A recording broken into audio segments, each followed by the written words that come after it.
सर्व विद्यार्थ्यांचे ब्रिज कोर्समध्ये पुनश्च एकदा स्वागत. आज आपण ब्रिज कोर्समधील जी शेवटची टेस्ट आहे, टेस्ट नंबर 3, ती पाहणार आहोत. तर ती आपली 20 मार्क्स आहे. त्यासाठी तर आता आपण टेस्ट पाहूया. बघा, प्रश्न पहिला काय दिलाय? Question number 1. Develop a story with the help of the following beginning. Suggest a suitable title.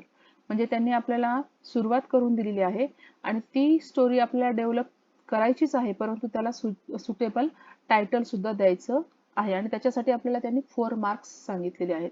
आता इथे बघा, काय सेंटेन्सेस, 2-3 सेंटेन्सेस दिलेले आहेत आणि त्याच्या पुढेच आपल्याला स्टोरी आपली डेव्हलप करायची आहे. Once there was a poor boy. His name was Dinesh. He had no, आणि त्यापुढील स्टोरी आपल्याला कंप्लीट करायची. आता इथे तुमची स्वतःची इमॅजिनेशन वापरून तुम्ही स्वतः स्टोरी कंप्लीट करू शकता. आता इथे मी बघा काय दिलं, he had no father and there was not enough money in his home to pay the school fee, so he started selling the newspaper. म्हणजे काय सांगितलं की त्याला वडील नव्हते आणि त्याच्याकडे त्याच्या घरी शाळेची फी भरण्यासाठी काय नव्हते, पैसेही नव्हते, म्हणून त्याने काय केलं, तर न्यूजपेपर विकण्यासाठी सुरुवात केली. He use to sell the newspaper in the morning and go to school. तो काय करायचा, नेहमीच सकाळी न्यूजपेपर विकायचा आणि नंतर तो शाळेत जायचा. The money he get from newspaper selling was to give as a school fees. आणि न्यूजपेपर विकल्यानंतर जे त्याला पैसे मिळायचे तो स्कूल फीज साठी द्यायचा. After facing so many difficulties and working so much hard, he became a wing commando in Air Force and served the country. म्हणजे थोडक्यामध्ये काय केलंय की खूप त्याला अडचणीला सामोरे गेल्यानंतर किंवा खूप कष्ट केल्यानंतर तो काय बनला, तर विंग कमांडो झाला एअर फोर्स मध्ये आणि त्याने आपल्या देशाची सेवा केली.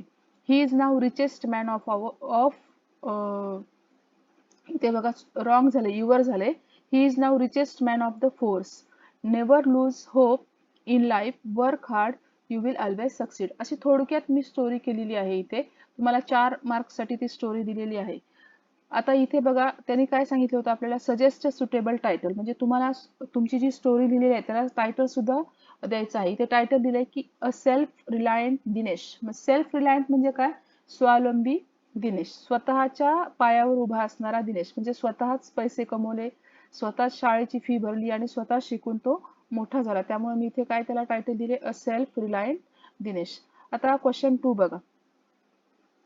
क्वेश्चन नंबर 2 काय दिला इथे, observe the picture and write down what the children are doing. अशीच ऍक्टिव्हिटी आपल्याला म्हणजे जेव्हा आपण लर्निंग आउटकम स्टेटमेंट शिकत होतो तेव्हा सुद्धा दिलेली होती. पिक्चर डिस्क्रिप्शन किंवा पिक्चर कॉम्पोजिशन असं आपण त्याला बोलतो. आता इथे सुद्धा आपल्याला या चित्राच्या सहाय्याने काय करायचे, सेंटेन्सेस बनवायचे आणि इथे त्यांनी 3 मार्क्स दिलेले आहेत. म्हणजे मिनिमम आपल्याला 6 सेंटेन्सेस लिहिता आले पाहिजेत. आपण चित्राचं जो ऑब्झर्वेशन केलं तर आपल्याला फटाफट वाक्य तुम्हाला समजतील. आता इथे बघा, हे चित्र एकदा पाहून घ्या. यामध्ये किती मुलं आहेत, तर ते इथे आपण सोपे सोपे इंग्लिश मधले वाक्य लिहिण्याचा प्रयत्न करूया. There are 6 children in the picture. किती आहेत मुलं, 6. They are doing different activities. वेगवेगळ्या कृती ते करतायत.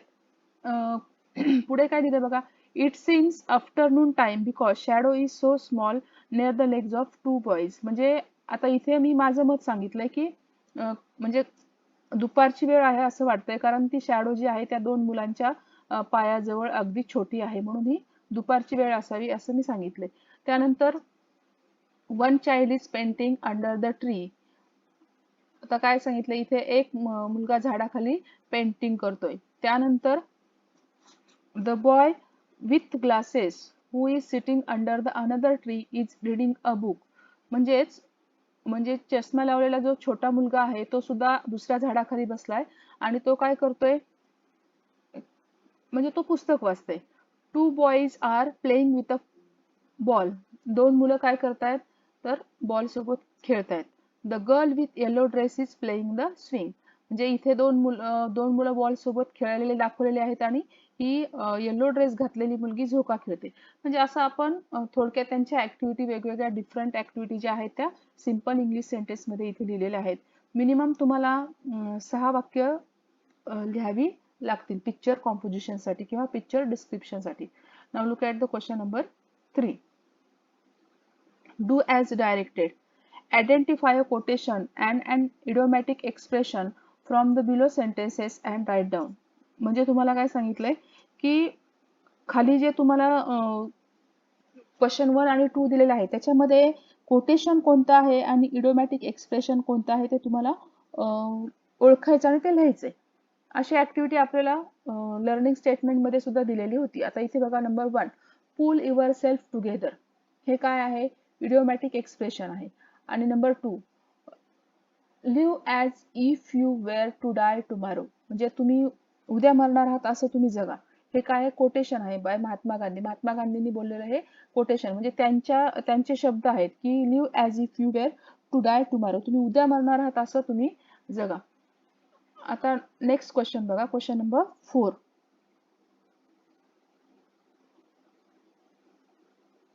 ओके, क्वेश्चन नंबर 3 बी दिलेला आहे इथे बघा. Write a dialogue between you and your mother about making T.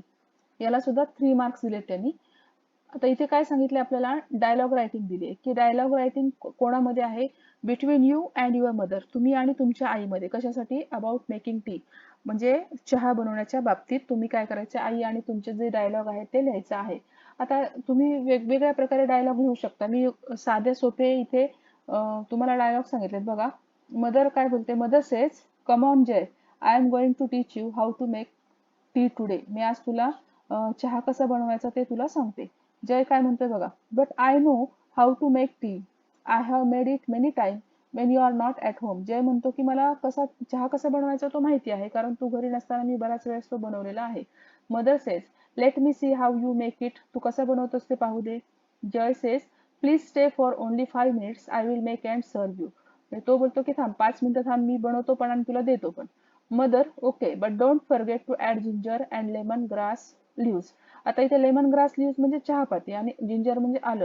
म्हणजे तू त्याच्यामध्ये आलं आणि चहापाती टाकायला मात्र विसरू नको. जय काय बोलतो? ओके. म्हणजे असं सिंपल मी इथे तुम्हाला डायलॉग आई आणि जय मधला सांगितलेला आहे. आता नेक्स्ट क्वेश्चन बघा इथे काय दिलेला आहे. Question number 4A. Read the passage carefully and paraphrases the underline word phrases. 2 मार्क्सला आहे. म्हणजे इथे आपल्याला अंडरलाईन केलेले पॅराफ्रेज किंवा वर्ड जे आहेत ते 2 आहेत आणि त्याचा तुम्हाला अर्थ सांगायचा आहे. इथे काय सांगितले बघा. I like the poem for very reasons that anyone else would like it for its humour. I also like the poem because the poet balanced the exaggeration with seemingly convincing logic. एक्झॅगरेशनचा अर्थ इथे तुम्हाला, exaggeration म्हणजे काय तर over statement म्हणजे जी सत्य परिस्थिती आहे त्यापेक्षा जास्तीचं बोलणं म्हणजे एक्झॅगरेशन असा त्याचा अर्थ आहे. ओव्हर स्टेटमेंट असं आपण त्याला बोलतो. आणि कन्व्हिन्सिंग म्हणजे पटवून सांगणं एखाद्याला. आता इथे बघा मी त्या 2च शब्दांचा अर्थ बदललेला आहे आणि ते वाक्य जशाला तसे दिलेत बघा. I like the poem for the various reasons that anyone else would like it for its humour. I also like the poem because the poet balances the overstatement with seemingly persuasive logic. फक्त म्हणजे convincing logic, convincing साठी शब्द मी टाकला इथे परस्युएसिव्ह आणि exaggeration साठी मी दुसरा शब्द घेतलाय ओव्हर स्टेटमेंट. आणि हे वाक्य तुम्हाला जशाला तसे तुम्हाला तो त्याचा अर्थ समजतो. यानंतर बघा question B, do as directed. 6 मार्कासाठी आहे इथे आणि त्यांनी क्वेश्चन 1 मध्ये 2 सब क्वेश्चन दिलेले आहेत. क्वेश्चन 1 बघा. If you study regularly you will get good marks. They turn the pages which were yellow and crinkly. आता इथे आपल्याला दोन्ही वाक्यासाठी एकच इन्स्ट्रक्शन दिली आहे. काय दिले? Underline the subordinate clauses in both the sentences and name them. आता तुम्हाला लर्निंग आउटकम स्टेटमेंट मध्ये सबऑर्डिनेट क्लॉज कोणता, मेन क्लॉज कोणता याबद्दल सुद्धा ऍक्टिव्हिटी दिलेली होती. आता इथे सबऑर्डिनेट क्लॉज कोणता आहे? इफ यू स्टडी रेग्युलरली, कारण तो मेन क्लॉज वरती डिपेंड आहे. You will get good marks. परंतु आपल्याला इथे काय सांगितलं? फक्त सबऑर्डिनेट क्लॉजलाच अंडरलाईन करायचं नाही तर त्याला नाव सुद्धा द्यायचं की तो कोणत्या प्रकारचा आहे. आता इथे बघा, इफ यू स्टडी रेग्युलरली हा सबऑर्डिनेट क्लॉज झाला पण तो कोणत्या प्रकारचा झाला? ऍडवर्ब क्लॉज झाला. त्यानंतर सेकंड बघा, they turn the pages which were yellow and crinkly. आता इथे which were yellow and crinkly हा सबऑर्डिनेट क्लॉज आहे आणि तो कोणता आहे, ऍडजेक्टिव्ह क्लॉज आहे. क्वेश्चन 2 बघा, इथे क्वेश्चन 2 काय दिलाय, मॅथडील saw some bracelets change into passive voice. आता आणि दुसरा प्रश्न दिलाय, the story was told by the writer change into active voice. म्हणजे हे चेंज द वाईजचे दोन्ही प्रकार त्यांनी दिलेत की पहिलं वाक्य ऍक्टिव्ह वाईज आहे, त्यात तुम्हाला पॅसिव्ह करायचे, दुसरं पॅसिव्ह दिले त्याचं ऍक्टिव्ह करायचे. आता इथे बघा, पहिलं वाक्य घेऊ आपण, मॅथडील सॉ सम ब्रेसलेट्स. आता त्याचं तुम्हाला काय करायचंय, पॅसिव्ह वाईज बनवायचे. आता बघा, some bracelet were seen by Mathilde. आणि number 2, the story was told by the writer. इथे पॅसिव्ह वाईज दिले, त्याला आपल्याला ऍक्टिव्ह करायचे, the writer told the story. आणि लास्ट क्वेश्चन, क्वेश्चन 3, त्यामध्ये पहिला प्रश्न आहे, she likes to sing songs, underline the infinitive. Infinitive म्हणजे मी सांगितलेलं की टू आणि त्याला क्रियापदाचं पहिलं रूप, म्हणजे इथे टू सिंग हे इन्फिनिटिव्ह आहे, तुम्ही इथे अंडरलाईन करा. मी इथे तुम्हाला स्पष्ट लिहून दिलेलं आहे, परंतु आपली सूचना काय दिली आहे, अंडरलाईन करायचे. टू सिंगला अंडरलाईन करा. Number 2, playing violin is the best hobby, underline the gerund. Gerund म्हणजे थोडक्यात आयएनजी. इथे प्लेइंग हे काय आहे, जिरंड आहे, इथे मी लिहिलेलं आहे, तुम्ही इथे प्लेइंगला अंडरलाईन करायचं आहे. अशा प्रकारे आपली टेस्ट 3 आपण सॉल्व्ह केलेली आहे.